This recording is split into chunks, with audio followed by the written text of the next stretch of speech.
Right now, authorities and volunteers are ramping up in their search for a young mom who disappeared without a trace. On the night of April 26, 2016, 30-year-old Tricia Todd went to meet her ex-husband, Stephen Williams. She was dropping off medication for their 2-year-old daughter, Faith. Faith had been struggling to sleep, and Stephen asked Tricia to bring the medicine over, even though it was close to midnight. Stephen, who was living in North Carolina, had rented a place in Hobe Sound, Florida, to spend time with Faith as part of his custody arrangement. That evening, surveillance footage captured Tricia at a Walgreens buying the medication. She then drove to Stephen's rental, dropped it off, and left around 2 a.m. The next morning, April 27th, Stephen tried to reach Tricia to arrange picking up Faith, but she didn't answer her phone. After calling repeatedly with no luck, he left Faith with a babysitter before heading back to North Carolina for work. By that evening, there was still no sign of Tricia. The babysitter, Denise Tuffinello, who was also one of Tricia's close friends, started to worry. Tricia was never late when it came to her daughter. Denise called and texted, but there was no response. Concerned, she reached out to Tricia's family. Her brother, Jonathan Todd, immediately felt something was wrong. He said that Tricia would have crawled if she had to, in order to get to Faith. That is just not like her at all. That is entirely out of character. She would walk through a hurricane to pick up her baby. To make things worse, she hadn't shown up for her hospice job that day either. As the day turned to night, with still no word, Jonathan reported his sister missing to the Martin County Sheriff's Office, and a BOLO, a be on the lookout, was issued. Soon after, investigators discovered Tricia's car parked in an unusual spot near the home she shared with her brother Joshua. Her keys were still in the ignition, and her purse was inside, but her wallet and cell phone were gone. At the house itself, nothing looked disturbed. The only detail that stood out was a bag of groceries from Publix sitting untouched on the kitchen counter. Detectives suspected foul play almost immediately, and a search effort was launched. Brush they've been searching through. It's very thick, it's sharp, it's thorny. They've been using bloodhounds and a search helicopter, but still no sign of Tricia Todd. By ATV, by horse, and in the air, Martin County Sheriff's deputies scoured miles and miles of thick brush, nature preserves, the beach, abandoned homes, and construction sites in Hobe Sound, searching for 30-year-old Tricia Todd. The mom was supposed to pick up her daughter from her ex-husband Wednesday morning, but she never showed up. Investigators found Tricia's car parked at her house in Hobe Sound. The car keys and her purse were inside, but her wallet and phone were missing. But the question remained, who would want to hurt Tricia Todd?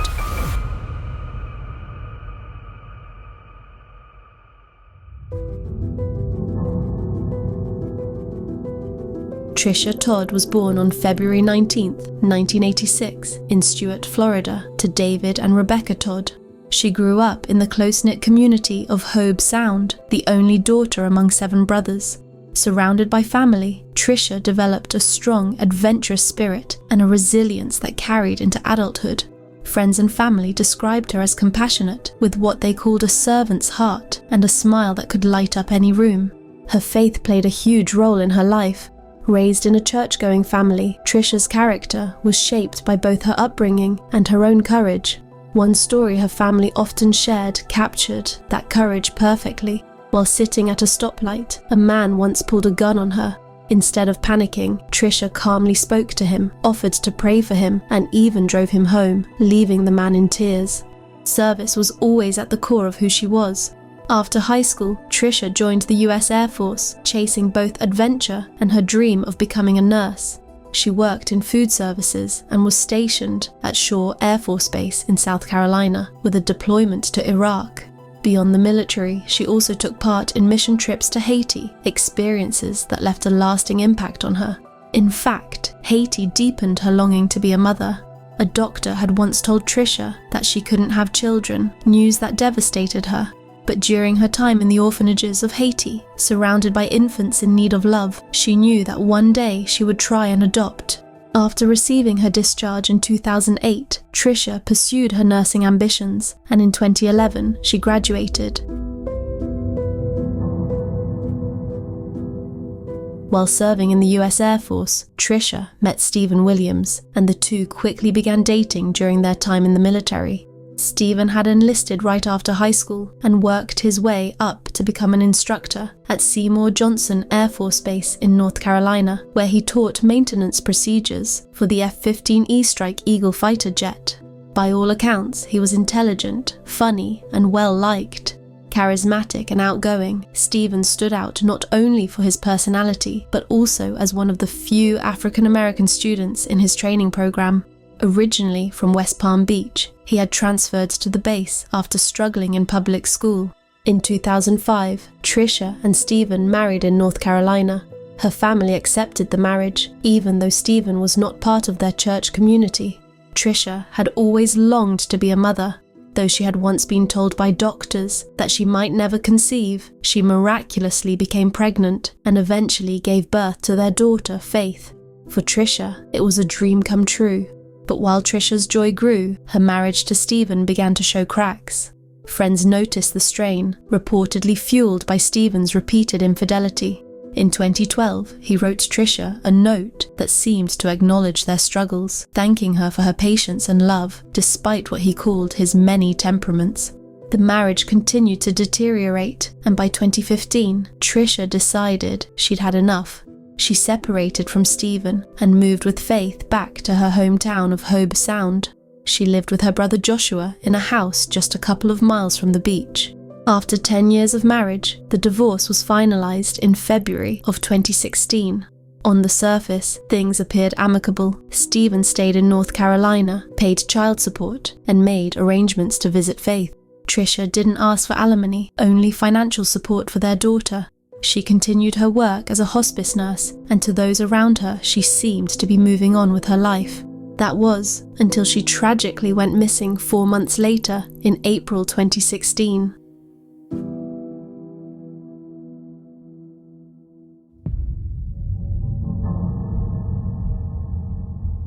From the moment Tricia Todd was reported missing, the Martin County Sheriff's Office treated her disappearance as suspicious. Deputies, joined by countless community volunteers, launched extensive ground searches. ATVs and cadaver dogs combed through preserves, while officers focused on a 15-mile radius around Tricia's home. We've done grid searches of every area that was initially pointed out, and then what we've done is gone back and actually grid searched the entire square area of that county to include the beaches from the county line north all the way to the inlet.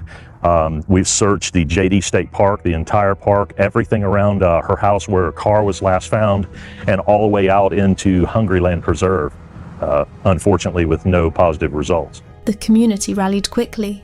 Neighbors and residents joined boots-on-the-ground searches and flooded social media with Tricia's photo, determined to bring her home.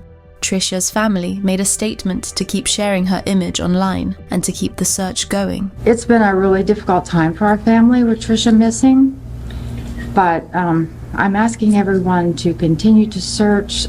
Someone out there knows something or has seen something, and the more you spread her picture and information around, the more likely it's going to get in the right hands to the right person that knows something. Meanwhile, investigators dug into the evidence. Tricia's car had been found with her keys still in the ignition and her purse inside, though her wallet and phone were missing.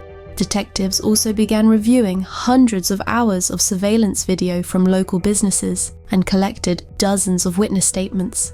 Attention soon turned to Steven Williams, Tricia's ex-husband, and the last known person to see her alive. Just 3 months earlier, their divorce had been finalized. Detectives back in Florida first spoke to Steven over the phone as he was back home in North Carolina. He told them he had only been in Florida to visit Faith for the weekend before returning to North Carolina. He sounded pleasant, cooperative, and unsurprised to be contacted. A few days later, investigators in Martin County reached out to law enforcement in North Carolina, requesting assistance. They wanted Steven questioned in person to see how he reacted, and he agreed to come in voluntarily. When he sat down with detectives, Steven was calm, articulate, and confident. Everything a lot easier, and I appreciate that. Well, yeah, I mean, I just want to help. Right, and at the end of the day, it's one step closer to putting this crap behind me. He even acknowledged what everyone was already thinking, that as the ex-husband, he would naturally be the primary suspect. Because I feel like I'm living a TV drama right now. Like, oh, the ex-husband comes to town and all of a sudden the ex-wife goes missing. You know, I'm not stupid. Like, I get it. He recounted how Tricia had stopped by late at night to help settle Faith, but then added a new detail. So I text her, like, hey, Faith is super fussy. You know, I know it's late, but if you're up kind of thing, like, the clock by now. Probably after midnight. Yeah. She leaves. Faith is asleep.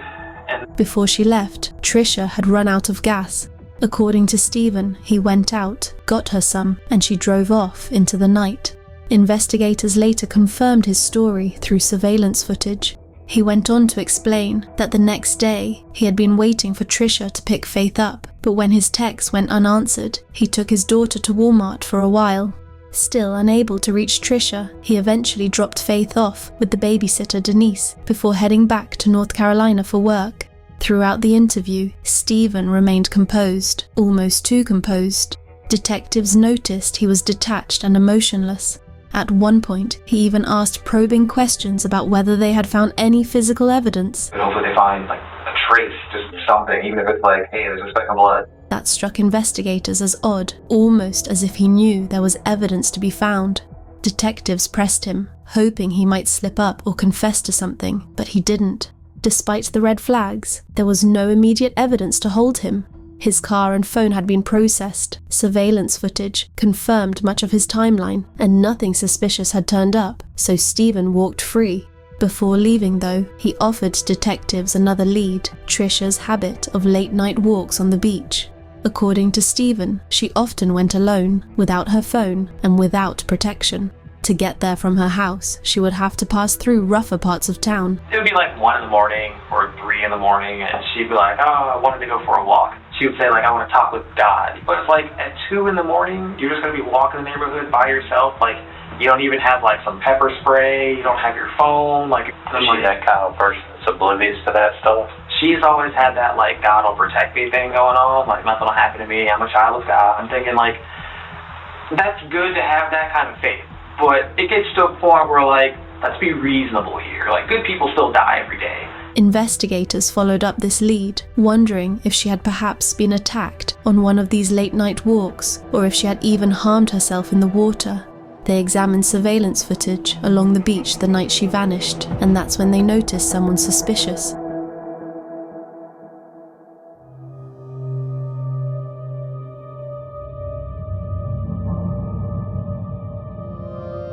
The man caught on CCTV walking along the beach that night turned out to be someone the community knew well, a local pastor named Douglas Purchase.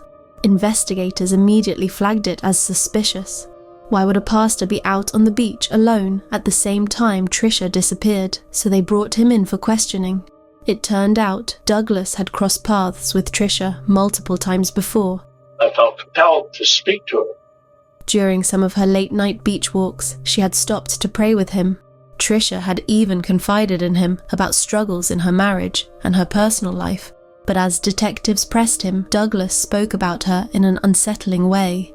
He mentioned several times that Tricia was attractive, a detail investigators found unusual and concerning. She's a very attractive girl. When offered a polygraph test, Douglas declined, citing religious reasons.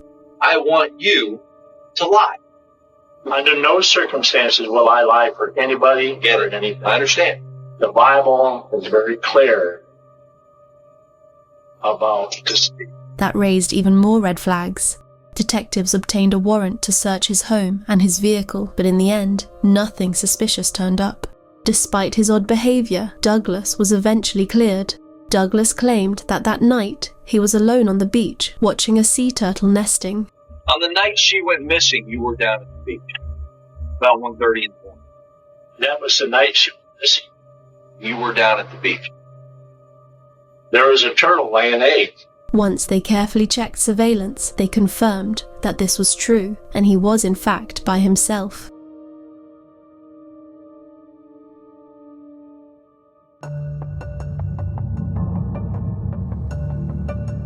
With the pastor now clear, they started looking for new leads and suspects. Information from interviews, as well as entries from Tricia's online journal and social media, led investigators to other people she had recently encountered. In her journal, she wrote, "This painful love affair, it's a Pisces and Scorpio thing. Are you happy? I've never had a deep blue love affair with a true Scorpio that didn't feel this way." Friends and family told detectives that Tricia may have been interested in a new romantic partner, someone she felt she was supposed to be with. His name was Brent, a local performer and ventriloquist. Her brother mentioned that Tricia had never properly spoken to him before. Now, I understand there was some ventriloquist. What do you know about him? He's someone that she has said that she's very infatuated with. They've never even had a conversation. This is someone that she's talking on Facebook. So she never really talked to him. Right. This is the only guy that she was interested in? Yeah, well, we know, yeah. They had one conversation months ago. To her, it wasn't just a crush, it was more like an obsession. She had even sent him a friend request on Facebook, which he never accepted. He was aware of her feelings, but they were not mutual. Friends said Tricia was infatuated with him. She had bought a new dress in preparation for one of his upcoming performances, hoping to spark a romance, and had planned to confess her feelings. Trish, she told me she was gonna go up and invite herself to sing one of the songs that he wrote. Okay. Can you elaborate on that at all for me? She was very excited. She was telling me how compatible they are and how it's going to be some shaking up when they do get together, her and Brent. Detectives monitored that performance closely, which was held a week after Tricia went missing, hoping she might show up, but she never did. Brent was questioned thoroughly, yet investigators quickly cleared him of any involvement. No evidence connected him to Tricia's disappearance. Eliminating him as a suspect only strengthened the focus on Steven, where circumstantial evidence continued to mount. With no other strong leads, detectives circled back to Steven, determined to dig deeper and uncover the truth. As investigators refocused on Steven, they began piecing together more of his personal life, and one detail caught their attention. Looking back, they realized Steven had a live-in girlfriend, a relationship that had reportedly begun whilst Tricia and Steven were still married. This raised new questions. Could she have been involved in Tricia's disappearance?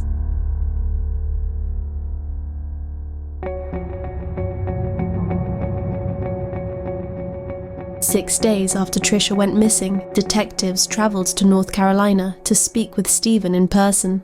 They wanted to get a first-hand sense of him, to observe his demeanor, his reactions, and any inconsistencies in his story. While there, they decided to speak with Steven's girlfriend, Laura.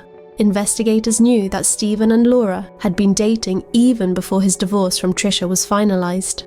When interviewed, Laura defended Steven, insisting he would never harm Tricia. I don't know you, not saying you're a bad woman, but it's just part of what we have to investigate to eliminate everything. So even if there's video of me working while he was down there, yes, I would love for her to be found. We both would love for her to be found. This is a nightmare on both of our accounts.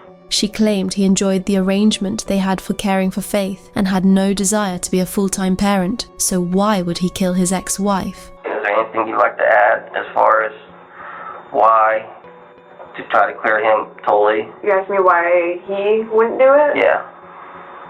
I mean, honestly, he enjoys being a part-time dad. He enjoys having to just Skype her, 15, 20 minutes a day, going down there when he can. Right. Why would he get rid of his ex when now he has to take care of her full-time? He's always been more than willing to try to get her checks and the money and make sure Faith is okay. And, he never complained about that? Complained about what? But having to pay child support. No, he never complained. Laura also provided an alibi for herself for the night Tricia disappeared, confirming through her workplace that she had been working. Where you work at, Cowfish? Yeah. Okay. On what day? Tuesday? I was there a double Sunday, Monday night, Tuesday Not night. this week, last week. Yeah. Okay. I have nothing to do with this, and I only came down here to help clear Steven's name, and now I feel kind of like a suspect. During her interview, detectives kept Steven in a separate room. They asked if he would take a polygraph test, and for the first time, his composure faltered. Hey, Steven, we brought up our polygrapher, or polygraph guy. We want to take one for us today? I actually don't. He began to panic and refused, claiming he had already cooperated enough. I'll let them search my home, my car, whatever. Okay. So you won't take one then? I don't like the idea of polygraphs. Why? They scare the hell out of me. Did it really? Yeah. Investigators pressed him privately, warning that refusing could appear highly suspicious and that he might have to justify it publicly, something that could make him look even worse. After a tense standoff, Steven finally agreed to take the polygraph.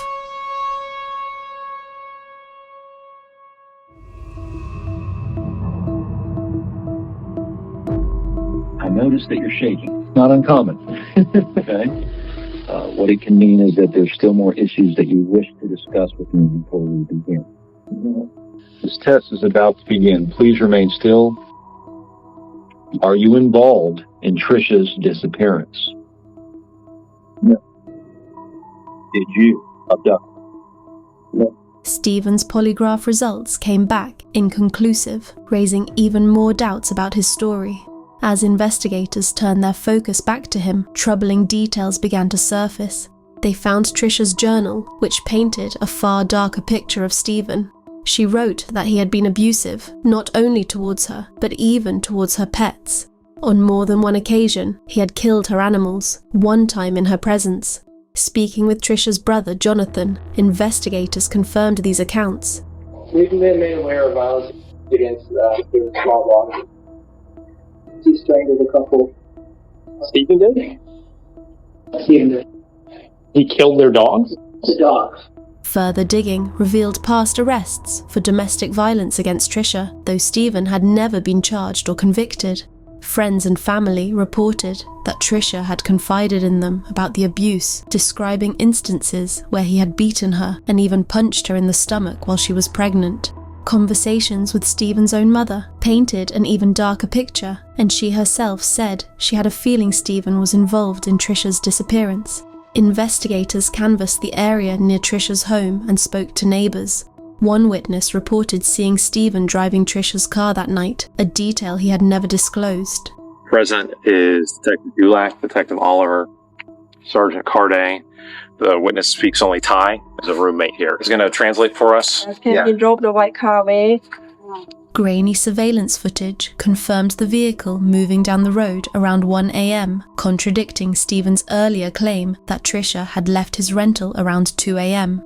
Investigators theorized that Steven had driven her car back to her home from the rental and then walked back. Additional footage captured a man walking along Dixie Highway towards Steven's rental around 4:30 a.m., wearing a large military-style rucksack. Cameras outside Tricia's house picked up a shadowy figure running in the dark. This was the first piece of visual evidence that connected Steven to Tricia's disappearance, but they knew that video alone would not hold up in court, as the quality of it was so poor. What they needed was a confession. While Steven had become the prime suspect in their eyes, there was still no direct proof of wrongdoing. Meanwhile, Jonathan, Tricia's brother, had been caring for Faith. Suddenly, Steven insisted on taking his daughter back to North Carolina. Detectives couldn't risk losing access to her, so Lieutenant Card and his team flew to confront him directly.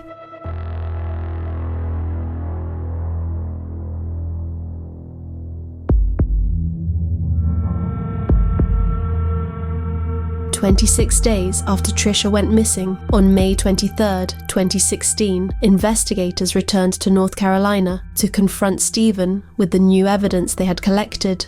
Under mounting pressure, Steven finally began to speak. You recognize this area here? That's the entrance to the community, isn't it? Yeah, it's one way in, one way out. So we see her pulling in, 12:08. At the time you said she came up. Perfect. 1:20, there goes her car coming out. All right. A couple minutes later, that same car, her car, next to you, the car coming back in here. So literally went towards her house, came back. So why is that? Home and then didn't go home. You know the cameras get footage of the sidewalk all the way up US 1. And people on foot also. Around 4 in the morning. I did tell you that that camera at that computer place is HD. It's you walking. You got a lot going for you. You're good looking, you're young, you got your shit straight, and you got this batshit crazy ex. She's come after you before.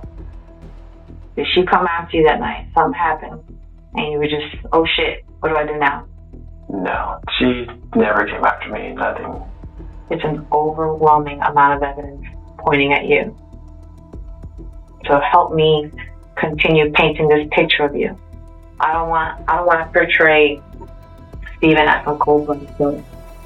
He claimed that he had temporarily stepped out that night, and when he returned, he found Tricia lying on the floor, unresponsive.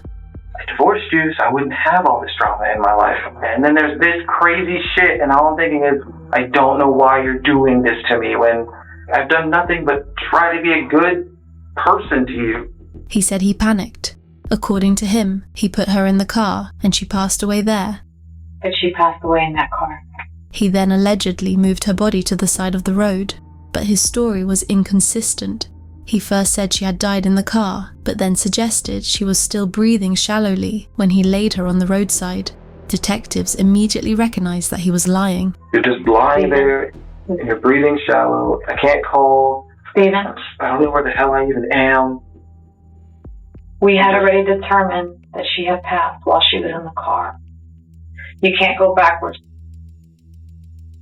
Tell me she was shallow breathing. It was really shallow. Steven went on to claim he left her with a granola bar and a bottle of water, as if she was somehow still alive. Here's some water. Here's a thing of whatever.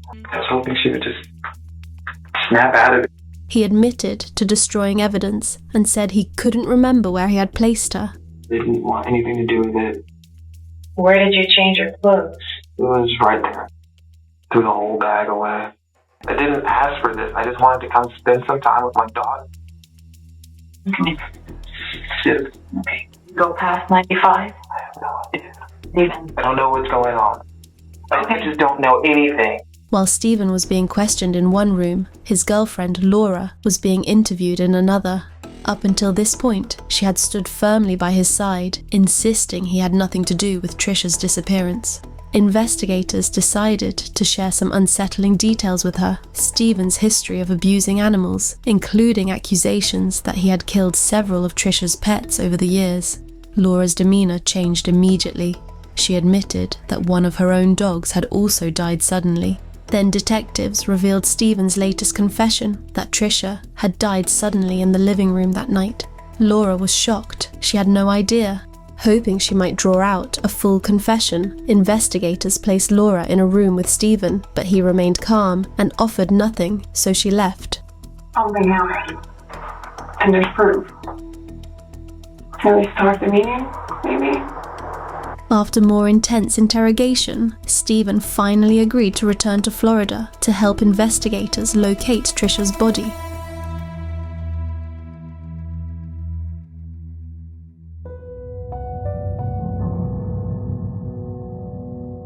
On May 24th, 2016, Steven led investigators back to the rental home he had been staying in, showing them the spot where Tricia had been lying on the floor. All I thought was, this is some kind of like trick, this is some kind of like ploy to get back at me or to mess things up for me. Okay, so you carry her out, you take her to the living room, you try to assess to see what's going on. How long was she on the floor before you decided to... What did you do with her?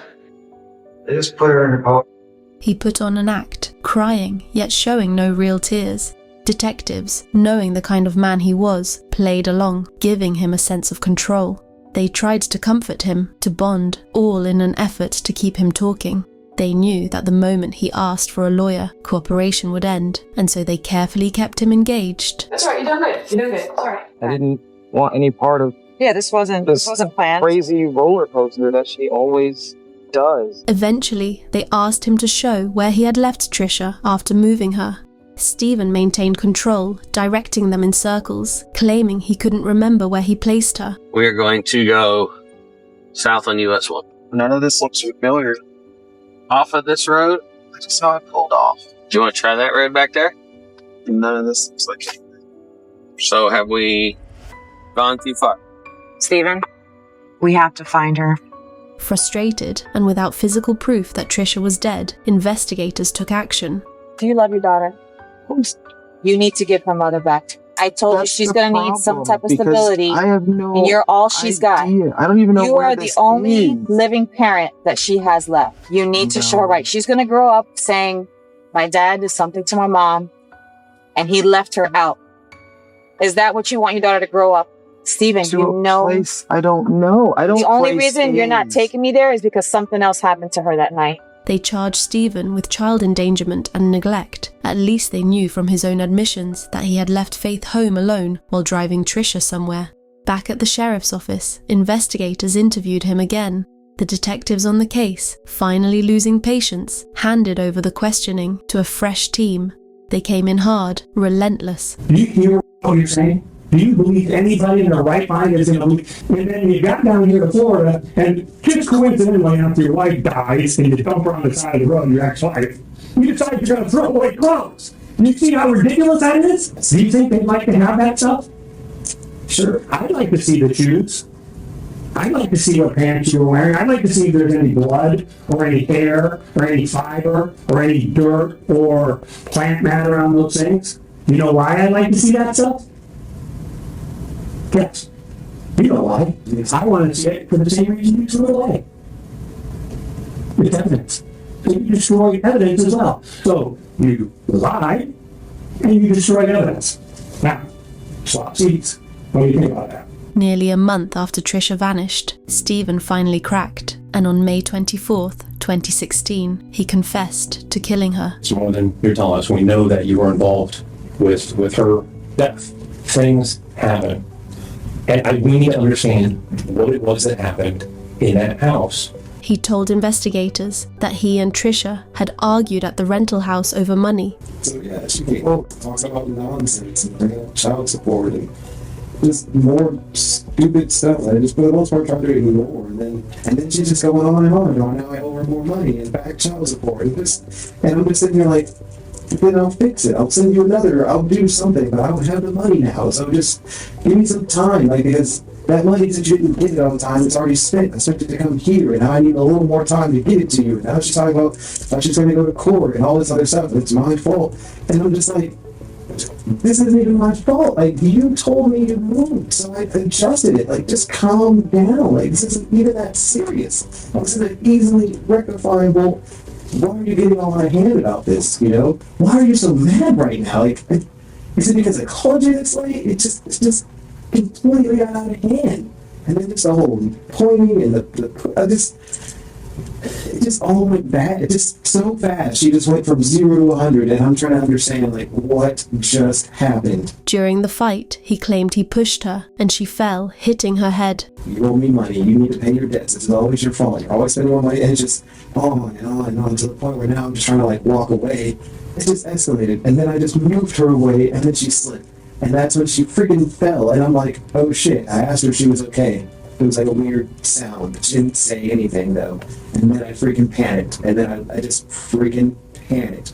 Because I didn't try to hurt you. I just wanted you to stop being here in my face and yelling at me as I'm trying to back away. I'm trying to de-escalate. I pushed her, and then doing push. I'm just trying to get her away. Just please stop yelling in my face. It's like, just, you know, like, if she was at that distance, fine. But she wasn't. She's just here the whole time. And I'm like, please, just stop.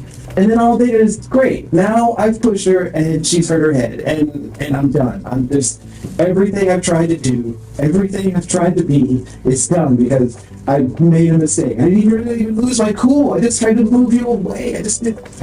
Do you know what she hit her head on? Was it the floor or? I don't know. She just fell, and then she wasn't responsive after that. I didn't know what the hell to do.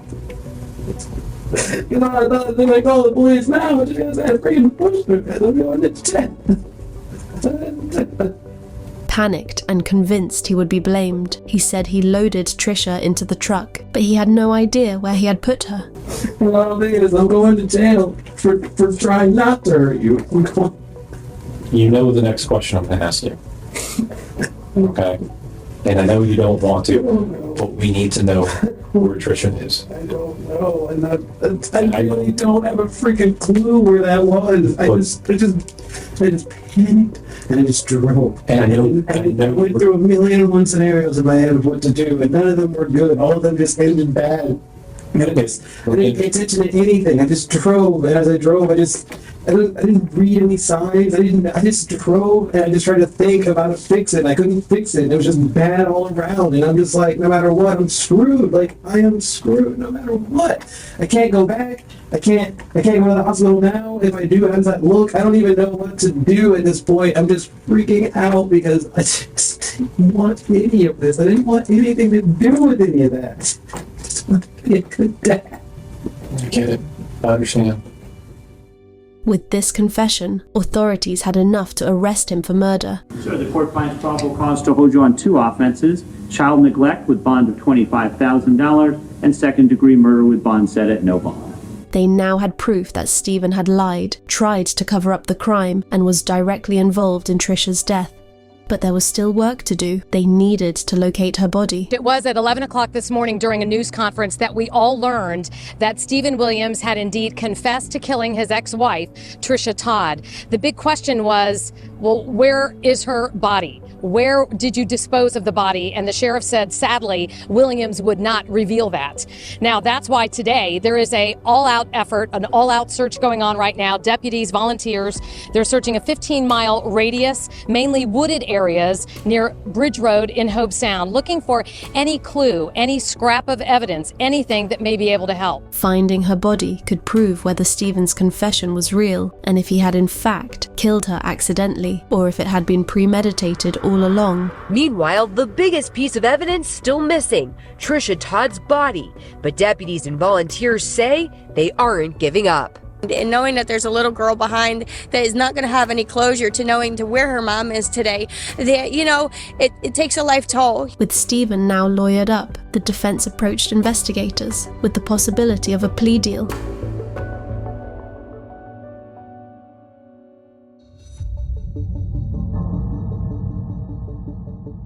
Because the Todd family desperately wanted Tricia's remains recovered so they could have closure, prosecutors made a difficult decision. They offered Steven a controversial plea deal, a lesser charge in exchange for leading investigators to her body. Tricia's family, all they wanted was closure. There's not any time that would ever bring Tricia back, and so when you're talking about the amount of time, that's not what this family's concern is. This family's concern was bringing this matter to closure, and as they said in their statement, bringing Tricia home. And so they've taken that one step now, and they can begin that grieving process as a family. It was not a decision made lightly. Assistant State Attorney Tom Bakadal, who handled the case, admitted he was initially against any negotiation.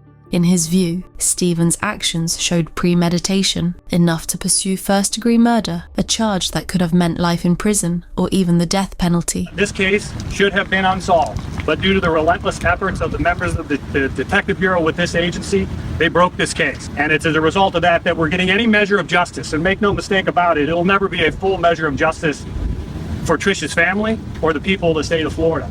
But justice oftentimes is not perfect.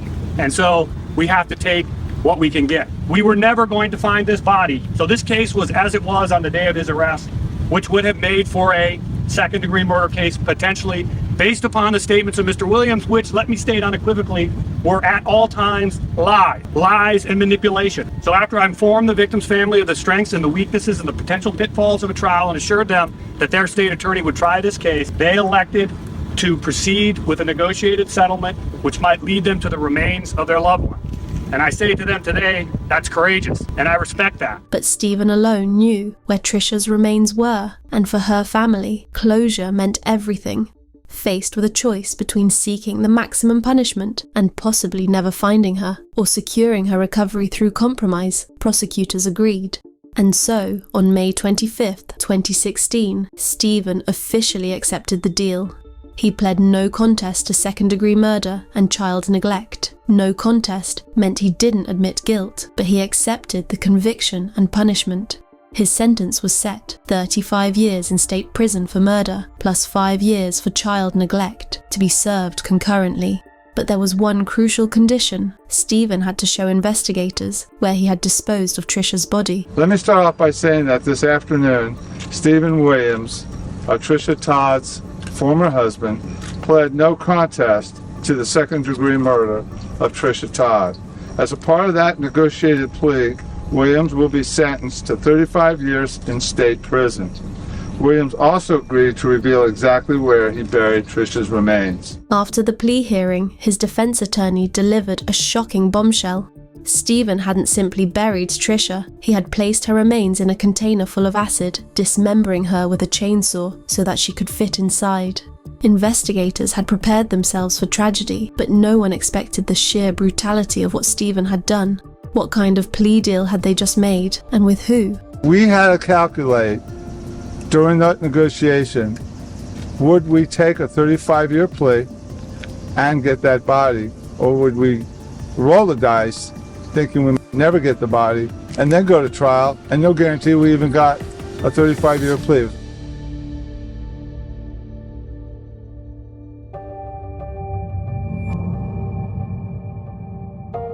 Following the plea agreement on May 25th, 2016, Steven led investigators the very next day to a remote section of the Hungryland Wildlife and Environmental Area. The location was about 19 miles from Tricia's home in Hobe Sound, just outside the 15-mile search perimeter that authorities had scoured for weeks. At the spot Steven indicated, detectives uncovered a shallow grave, only about 3 feet deep. Buried inside was a large plastic container filled with liquid. Hazmat teams confirmed that the liquid was acid and inside were partial human remains. Martin County Sheriff William Snyder described the discovery as horrific. The body had been mutilated, dismembered, and badly degraded from weeks submerged in acid. We have unearthed what we believe to be the partial remains of Tricia Todd. We have stopped our efforts and will wait until the light of day. Keep in mind that we have not positively identified the remains and we are not able to do so by just looking, so it will take a DNA before we know positively of what we have. Can you tell us what conditions these remains are in? Yes, they're in an advanced stage of decomposition. At first, the medical examiner couldn't even confirm whether the remains were Tricia's. The fragments inside the container appeared to be only part of her body, just her torso. That revelation raised questions on whether Steven had truly upheld his end of the plea bargain. If the court ruled he hadn't, the entire deal could have been voided. Partial remains of Tricia have been taken to the medical examiner's office. The plea negotiation was to take law enforcement to the body and remains of Miss Williams. If Mr. Williams breaks the terms of that plea agreement, we specifically incorporated into that plea agreement the understanding that he is subject up to life in prison. There will be no withdrawal of the plea. Quite frankly, what I will say to you here today is we also created a provision within the plea. An addendum to the plea offer was that if he should elect to withdraw his plea or challenge his sentence and judgment on direct appeal, this case will come back and we will have the benefit of utilizing the evidence we've discovered out here. And I will put this man on a slow bus to death row. Forensic experts, including specialists from a military lab, were eventually able to confirm the truth. Because Tricia's body had been submerged in acid for so long, the fragments recovered were all that remained, and so the findings satisfied the terms of the plea deal, but this initial doubt did delay the official sentencing. But the search wasn't over, and investigators scoured the surroundings and recovered more evidence from the nearby area. 2 saws, a chainsaw, and a reciprocating saw were pulled from a nearby canal, along with pliers and several human teeth. Hair was found caught in one of the saw's teeth. A second team of divers, guys, is in the water right now in this canal in the Hungryland Preserve. If you look off into the distance, you can see they're by one of what they call a marker. Whenever they find a piece of evidence, they ask guys on the boat to send them a marker so that they know where to go back underwater. And this morning, the first team of divers that went in uncovered some key pieces of evidence. They uncovered what is a Ryobi sawzall, as well as a second saw, a chainsaw body. Also, I saw with my own eyes, they uncovered a shoe, which we were just told a few moments ago is unrelated to this case, and also a blade, a saw blade, as well as a set of pliers. And what's even more disturbing, as the sheriff just told us a few moments ago, 9 human teeth also found in the water. They also recovered additional body parts, including more teeth and fingertips scattered around the area. The scene was truly horrific.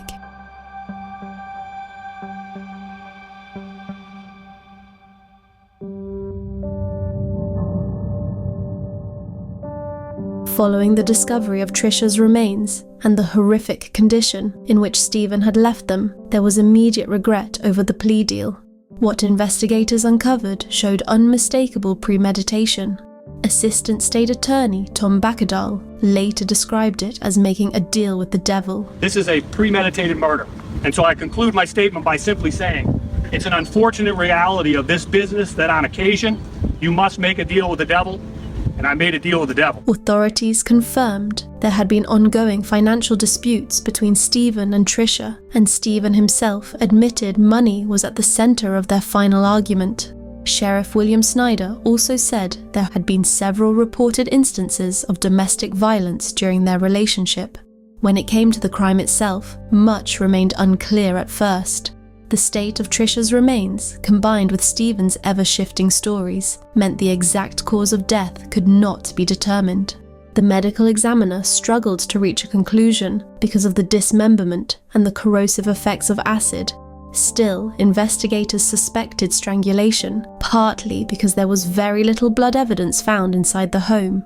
It was only later, after striking his plea deal, that Steven revealed far more from behind bars. According to his own account, he attacked Tricia the moment she arrived at his rental house. He struck her over the head and placed her in a chokehold until she lost consciousness, then restrained her with zip ties. When she regained consciousness, he demanded her email passwords and financial information. He had planned to send fake messages suggesting she had left on a mission trip to Haiti so no one would come looking for her, but Tricia resisted and screamed, and Steven claimed he lost control. He was trying to, just let everybody know that she had gone on a flight back to Haiti, to one of her mission trips. So he was just trying to cover up and make it seem like she just abandoned her child and left. He then struck her with a military baton before strangling her with a jump rope he had brought with him. Some sources even mentioned that little Faith had been present during the attack and had witnessed the whole thing. From there, he placed Tricia in a trash bag and loaded her into her own vehicle. When he discovered the car was out of gas, his plan was disrupted. He had to return to his rental, get his own car, and purchase gas, a move that was caught on CCTV footage. Steven then drove Tricia's body to the remote Hungryland Wildlife, an environmental area where investigators later learned he had already dug a grave the day before picking up Faith. There, he dismembered her with a chainsaw he had purchased online 2 months earlier. He removed her teeth and fingertips to hinder identification, then placed her remains in a plastic tub filled with acid he had purchased from Home Depot weeks earlier in North Carolina and transported to Florida. In an attempt to further destroy evidence, Steven scattered some of Tricia's teeth along the roadside and into alligator-infested waters. He then burned both of their clothes in a fire pit, abandoned Tricia's car near her home, and walked back to his rental house, an act caught on surveillance cameras. There's a video of this person walking up the street. That's him? That is him. That is Steven. Hundreds of hours of scouring surveillance tape paid off. As soon as I saw that, I said, we got him. I knew it had to be him. Detectives would later learn that Steven's original plan had been even more elaborate. He intended to cut Tricia's body into smaller pieces, pack them into coolers, rent a boat, and dump them into the ocean. He abandoned that plan only because he feared it was too risky. Even after her death, Steven continued his attempts at manipulation. He sent Tricia affectionate text messages to create a false timeline and even admitted to taking a drug before his polygraph test, which was designed to produce an inconclusive result. When asked why he had done all this, his reasons were chillingly simple. Tricia, he claimed, had disrespected him. He wanted full custody of their daughter, and ultimately, it came down to money.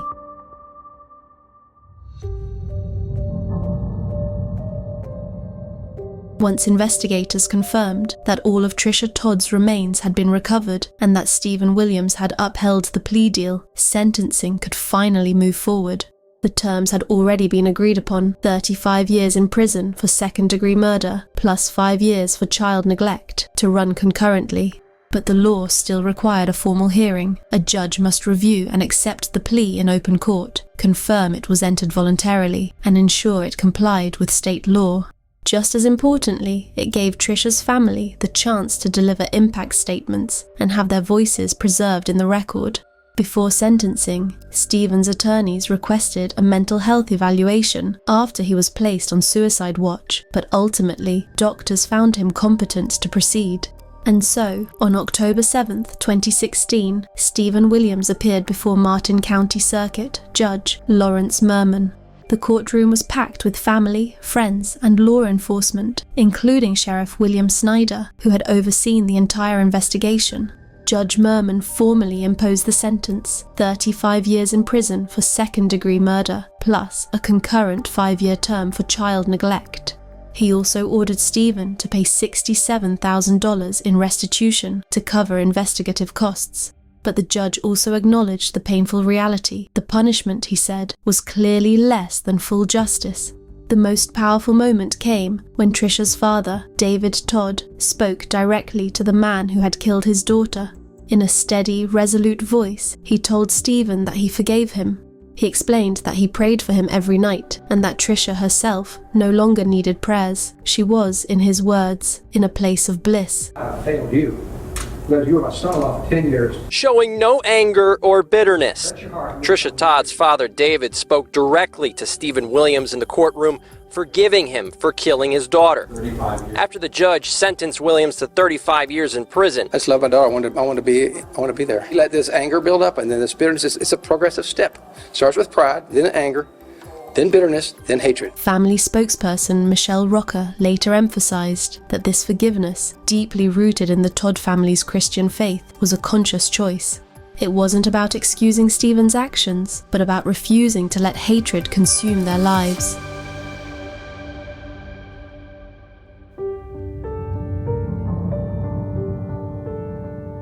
After the sentencing, Sheriff Snyder reflected on the outcome. No one could feel fully satisfied, he admitted, but there was at least some measure of justice. The real tragedy, he said, was the ripple effect of Steven's actions. Their daughter Faith had now lost both parents, her mother to murder and her father to prison. In the aftermath, Tricia's brother Jonathan Todd stepped forward to adopt and raise Faith alongside his children. Her laugh is identical to my sister's laugh. It's the smiles and the memories that live on in 4-year-old Faith that helps Jonathan Todd and his family focus on the good. Her wild personality, where she's giddy and hyper and running around and so playful, it mimics my sister's personality. Jonathan is now Faith's legal guardian, adopting her after his sister Tricia Todd's murder. Faith and their belief in God, that's helped this family move forward these last 2 years. One of the beautiful things about the gospel is that when someone is trusted in Christ, when they die, it's just a transition to being immediately in the presence of the Lord. Jonathan said, "We love telling Faith about who her mum was. She was just authentic, so willing to give of herself for others, and we teach Faith about that." Later that month, Steven was transferred from the Martin County Jail to the Central Florida Reception Center and eventually to Jefferson Correctional Institution in Monticello, Florida. His projected release date is January 12, 2049. Even after Steven's confession, plea deal, and sentencing, many people were outraged. 35 years for such a brutal, premeditated crime felt far from true justice, but there is a possibility his punishment may not end there. Because Steven was still serving in the Air Force at the time of the murder, military prosecutors could pursue charges after he completes his Florida sentence. In military court, he could even face the death penalty. For now, though, nothing has come of it. What is certain, however, is how people remember Tricia. She was a compassionate mother, a nurse, a veteran, a daughter, a sister, and a friend, someone who gave selflessly to others. In the weeks after her murder, nearly 800 people gathered at Christ Fellowship Church in Martin County to celebrate Tricia's life, with more than 500 more joining online. Her closest friends and family spoke about her faith, her joy, and her ability to light up every room she entered. Her sister-in-law, Christy, remembered her laugh, saying, "Oh my goodness, Tricia's laugh. It was a beautiful sound, and anyone who heard it knew she was full of joy." She will forever be known as a caring friend, a loyal sister, passionate mother, and beloved daughter. Oh my goodness, Tricia's laugh. It was a beautiful sound, and anyone who heard it knew she was full of joy. Others described her as a caring friend, a loyal sister, a passionate mother, and a beloved daughter. I literally made my wife meet Tricia on our second date and approve of her before I would marry her. Her life has touched so many people. I think almost everybody that she's ever met can boast their lives were infinitely touched in a very personal way by Trish. Jennifer Noble, one of Tricia's friends, recalled how people painted their pinkies purple in her honor, purple being the color for domestic violence awareness. She said, "There have been so many young women who have come forward and said Tricia's story has impacted them to remove themselves from a situation they may not have otherwise left." Another one of her friends said, "We have girls coming to us now that are saying, anytime I have to be around him or he wants to visit the daughter, I'll have extra people at the house. And just that extra layer of protection could be saving lives." So we're really excited by that. And that may be Tricia's legacy. Though her life was cut short in an unthinkable way, her story continues to inspire others to build their faith, to seek help, and to know their worth.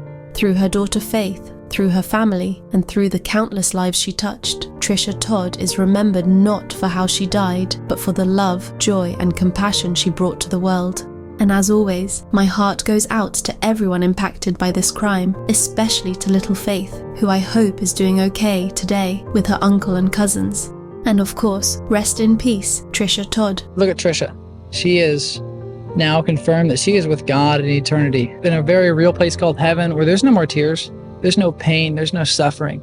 She doesn't have to worry about any more pain on this earth. She's with the God of the Bible that loves her and sent his son to die for her. And then if you look at Faith, well, she has a very big and family of 8 and a lot of cousins and grandmas and everything that love and will take good care of her. I think that she's in a very loving and nurturing home. I think we will do our very, very best to fulfill every need that is in her life, every need that a mother could give and every need that a father. We're going to do our very best to take care of her. And then lastly, we have a God that we can cast our cares on. I think that I'm at peace with this whole thing. We have the prayers of tens of thousands of people holding us up. And I lost my sister that we were 11 years away. She's 30, I'm 19 to the same day. We have the same birthday, and I was very, very close to her. But, you know, I'm happy for her. She's with God. She will never experience pain again. So what do I have to feel angry about or bitter? Why would I feel that way about it? I think that there is not a drop of bitterness in my mind. I don't think our whole family, we've been through hard times. Everybody goes through hard times. And it's a lesson I learned very young, that bitterness is the poison you drink hoping to kill someone else. Anger doesn't get you anywhere. You can never change what happened. The only thing you can do is decide how you're going to let it affect you the rest of your life.